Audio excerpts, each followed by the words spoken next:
But we have text Stephen A and say, I got a show. Come on, bro. Yeah, a lot of good that'll do. After the Cowboys did what they did, good luck shutting him up.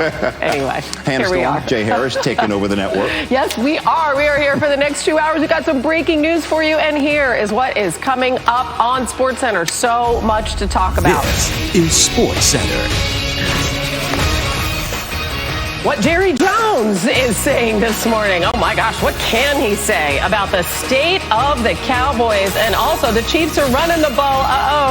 Why the Dodgers may have a Texas-sized advantage over the Rays, but it might not be enough to win the World Series. And Paul Feinbaum tells us if Notre Dame will be able to challenge Clemson. They have a big date coming up in November. I want to say I'm sorry, and I need to figure it out.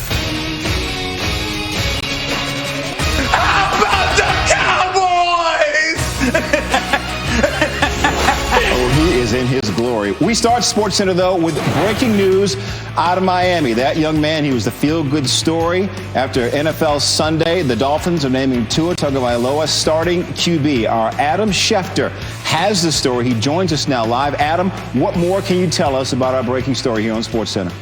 Jay, the Dolphins have made the decision to bench Ryan Fitzpatrick and go with Tua Tagovailoa as their new starting quarterback. The Dolphins are on a bye week. They felt like the bye week was an ideal time to do this. It gives Tua an extra week to ramp up physically, mentally, and to get ready for the next home game against the Los Angeles Rams. I think the timing is interesting, and people will debate it because the Dolphins were playing well. Ryan Fitzpatrick was playing well. But look, Brian Flores, the Dolphins head coach, knows what he sees in practice every day. And clearly he feels like the time has come for Tua to step in there and play well. And look at it this way. We've seen Joe Burrow play well in Cincinnati. We've seen Justin Herbert play well in Los Angeles. And now you've got Tua, the number 5 overall pick, getting ready to step into Miami to try to play as well as those other quarterbacks. And people have wondered whether it was Tua time. We saw him make his debut on Sunday against the Jets in mop-up duty. The mop-up duty is over. It now becomes a starting job with Ryan Fitzpatrick being moved to the bench and Tua moving into the starting role. Hey, Adam, you said Flores knows what he sees in practice. Do we have any indication as to exactly what he is seeing in practice to make this move? Well, I think he's seeing enough to feel good about this move because, Jay, think about this. The Dolphins are in the thick of the playoff race in the AFC East. They are competing not only for a division title, but for a wild card spot in a season where there is an extra playoff team and 7 teams in each conference are currently scheduled to go to the playoffs. Fitzpatrick has played well. He's led this team to where it is right now, which is in a strong spot. And Tua clearly has made a mark on that team. Now, again, I think it's a perfect situation in the sense that Ryan Fitzpatrick is the perfect mentor, perfect guy to learn from. And when I spoke to him a couple of weeks back, he talked about how impressive Tua was. And you could just see how accurate he was with his passes, the type of character he had. And the Dolphins feel like there's no use in waiting. And it's funny because every year we see teams draft these quarterbacks up high. And every year they say, we're going to wait to play them. The Chargers said that with Herbert. Dolphins said that with Tua. And every year it seems like the timeline gets accelerated and these guys get called on because there's so much scrutiny and so much attention on them for being the high picks that they are, that they're usually now called on sooner than people think. And I don't think people were expecting Tua to get the call at this time and this week when they were heading into their bye week with Fitzpatrick playing as well as he has.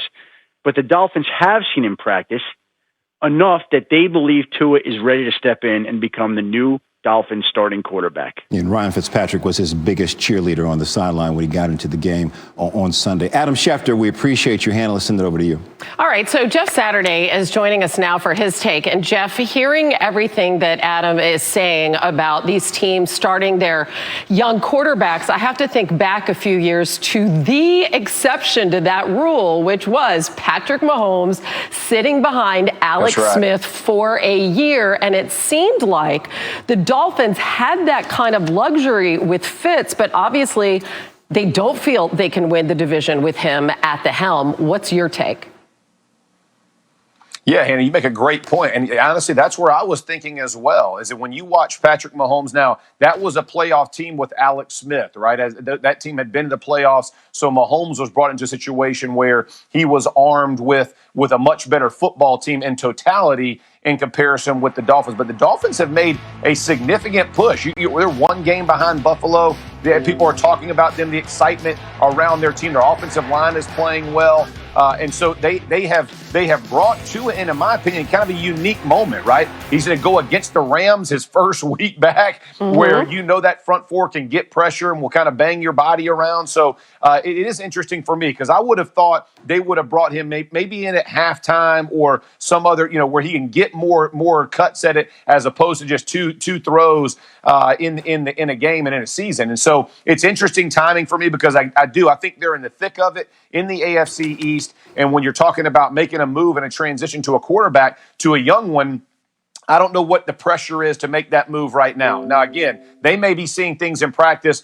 Flores, you got to give him the benefit of the doubt. This guy has managed this team exceptionally well and brought them to a place where I don't think anybody had expectations this early. So you're going to give him the benefit of the doubt. But, when you're talking about the Dolphins, they are a true contender in the AFC right now. To make that move is a bit surprising, in my opinion. Yeah, I would say at least in the AFC East, certainly with Buffalo now losing back-to-back games, they're coming back to the pack. That's right. And the Dolphins are at 3-3. Now, here's the big fear on the other side is bringing up a young quarterback too quickly and ruining him. And we have certainly seen that happen as well. Understanding the great talent that Tua is, you need players around you. So in your estimation, because you mentioned the offensive line, are they good enough? And also, do the Dolphins have a strong enough running game to complement Tua and not make this a one-dimensional offense and give him a chance at success?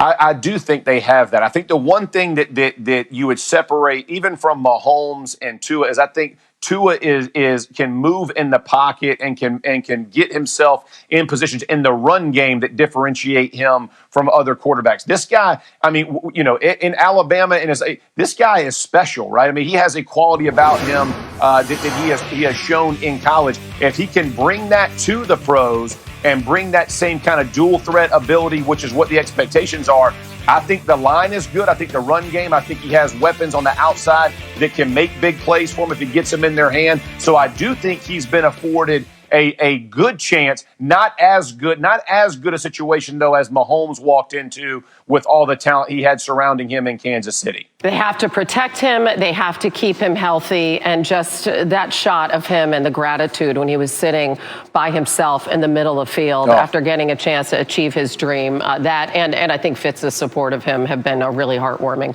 So hopefully it'll work out for the Dolphins. Jeff, lots to talk about, lots of other quarterbacks that are excelling at a young age. So we'll get back to you shortly.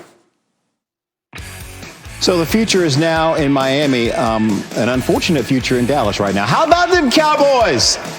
Yeah.